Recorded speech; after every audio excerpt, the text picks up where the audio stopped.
Welcome to the first video of the plane geometry series that I will be completing.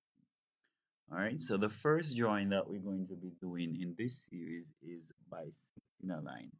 And bisecting a line basically means that you're dividing the line into two equal parts. Alright, so let's get into it. Now, please ensure that you have your drawings created, your drawing file created. If you do not know how to do that, please go back and watch the first videos from the Getting Started with CAD playlist. All right, so we're going to bisect a line. Please ensure you have your layers ready and also your textiles. All right, so we're on the home section. We're going to bisect a 100 millimeter line. And if we bisect this line, it therefore means that half of the line must be equal to 50. Or if it was a 110 millimeter line, it therefore means that half of that line is going to be 55. All right, so the first thing we need to do is to draw the line. Alright, so we're going to click the line command or start the line command. Ensure we have our ortho mode turned on or we have our polar tracking. Need to specify where I want the line. That's here. Once I have the line straight, I enter the measurement. So that's 100 and then I press enter. When I press enter, I press escape. Alright, you realize how pale my line is. That is because I am drawing on the construction line layer. So if you do not have your layers set up, please go back to the previous videos in order to learn how to do that. Alright, I'm also going to label this point A and point B. So it means that I'm going to go to the annotate section of the ribbon. Alright, gonna use textile 5. So please go ahead and create that. Better yet, let me create a new textile. I'm gonna call this textile 3 because I want the size of this to be 3 millimeters. Alright, textile 3 times New Roman paper text height. Paper text height is gonna be 3. And then I apply and set current. Alright, so I'm using textile 3. So you're gonna go ahead and create that. I'm only writing one letter at each point, so I'm using single line text. When I click single line text, I need to specify where I want the text to be. Right? I want the text to be here, so I click draw a straight line because I want my text to be aligned straight. And then I can put the point that I want. That's point A. I can click where I want point B. Can click multiple times until I get the exact point that I want. B, click outside and then I press escape.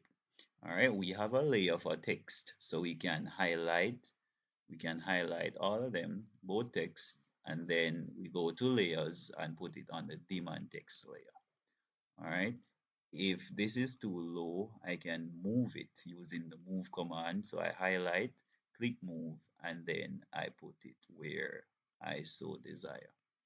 All right, so I have point A and I have point B. So I'm going to bisect this line now. All right, in order to do that, I'm going to use arcs. So arc, this is what I'm going to do. So I'm going to click the arrow where arc is. I'm going to click center start end. The option that I'm using is center start end.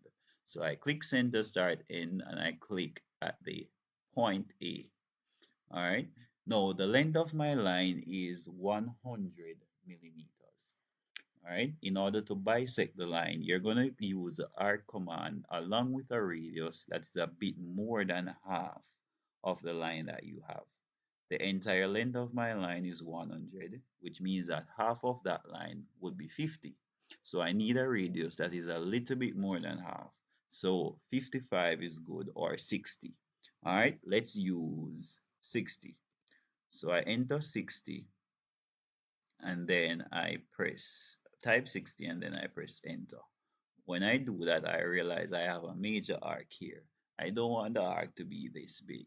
So what is happening is that where I had this position, this dashed line position, All right, this was the starting point of the arc. So the arc started here and it went to the left. All right, I can change the direction that it travels. All right, in order to do that, I press and hold the control button and then I move my mouse down. I now have a minor arc. Now I'm okay with this arc, so I can click here to confirm. Good. I go back to arc, center start end option, go to point B. I want this arc to start above here. So I position the starting point up above. All right, and then I enter the radius of 60. So using the same radius on this side, 60, then I press enter. Once I do that, I move my cursor down or my crosshair down. Once I'm okay with the arc, I click to confirm. So I have two arcs. Now I need the same thing below here. So what I can do two things. I can go ahead, use center start end again, position where I want this to start, use the same radius, and then I move the arc. Click to confirm. All right. Go to the next end, point B. I want this to start here. 60 is the radius, press enter, move it down, and I have them intersecting. Or let me just make a copy of this real quick.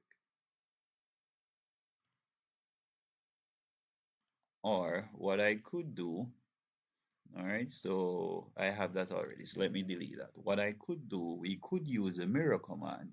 All right, in AutoCAD, we have to find ways to make our drawings a lot quicker. All right, a lot easier. So we can highlight this and then we use the mirror command. Click mirror. It said it's now asking us to specify the first point of the mirror line. So using A, we're using B because this is the line that we want it to be mirrored based on. So AB is a mirror line. All right, command line is now asking me if I want to erase the source object. No, I do not want to erase the source object. So I click no, or I could type N and then press enter. All right, I'm gonna go ahead and draw a straight line through these now. Please ensure you have your ortho moon turned on or your polar tracking when you're drawing this. And also for object snap, ensure you have intersection turned on. So when I click line command and I zoom up on the intersection, I should see this X coming up. All right, once I see the X, I could move my cursor up, click here just to get a reference and then move it down. And I'm seeing the green reference line, which is showing me that it is straight. All right, I'm now going to go ahead and highlight these two lines, put them on the object line layer. All right, if you realize my arcs are on the construction line layer because that was a construction method to bisect the line. All right, so let's measure now to see if our line was bisected properly. So it was a 100 millimeter line, so half of this should be 50. So I go to measure, I can use quick or I can go ahead and use distance. Click at point A, click at the center, I'm getting 50. All right, so if I'm getting 50 on that side, it means that this side is also 50. All right, so there I have my line. So that's how you bisect a line. We're going to go to annotate textile 3 again, and then we're going to put a single line text below it. Click here to confirm where I want the text, specify the angle, and then I'm going to put to bisect a given line. Alright, once I do that, I can move it over just to ensure that it is centered. And then I can change my layer, put it on the demand text layer. Alright, so that's the process of how you bisect a given line.